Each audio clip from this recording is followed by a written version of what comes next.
This is SALT 2019, and I'm here with the inspirational Sal Khan, the founder of Khan Academy. So you guys like to say that Khan Academy has broken the code to democratizing education around the world. Where do we stand in that process?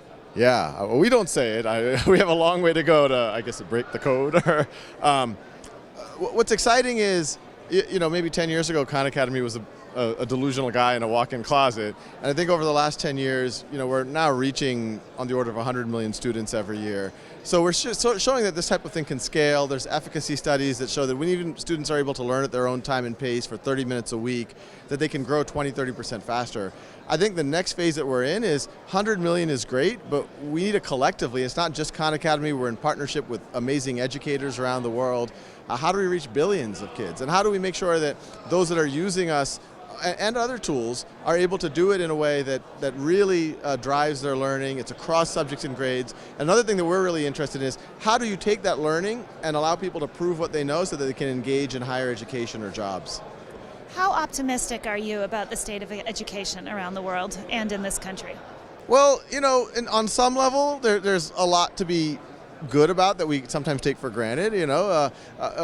Most people in a place like the United States are at a level where they can at least be functional in society. Even 300–400 years ago, I say that would have seemed science fiction, that everyone or almost everyone can read. But I think the urgency is what's about to happen. I just got off of a panel about artificial intelligence, and you're clearly going to have this disruption of work, and people who are at the top of the pyramid, who are the owners of capital, who can leverage AI, are going to do very well. So what happens to everyone else?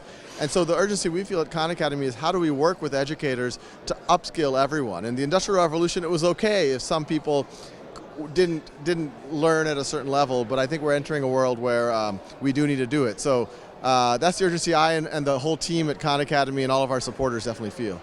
Yep, that makes a ton of sense. So what have you learned from running Khan Academy, from being a business person? Yeah, it's interesting. Before Khan Academy, my previous job, I was an analyst at a hedge fund in a very for-profit sector. And Khan Academy now, we're a not-for-profit organization, so we're not your traditional business. A couple of things I've learned is when you're trying to do something that is hopefully authentically trying to do good by other people, a lot of really great people will come out of the woodwork, and this could be the 300,000 people who donate $10–20 a year to make sure that we can do our work.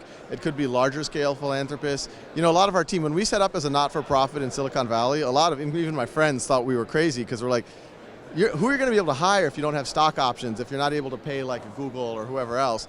But what we're seeing is if you have an interesting mission, intellectually challenging work, and you pay people reasonably well, that you can actually get some of the best talent in the world. Thank you so much for being here. So that was Sal Khan on the critical role that education plays in transforming our world.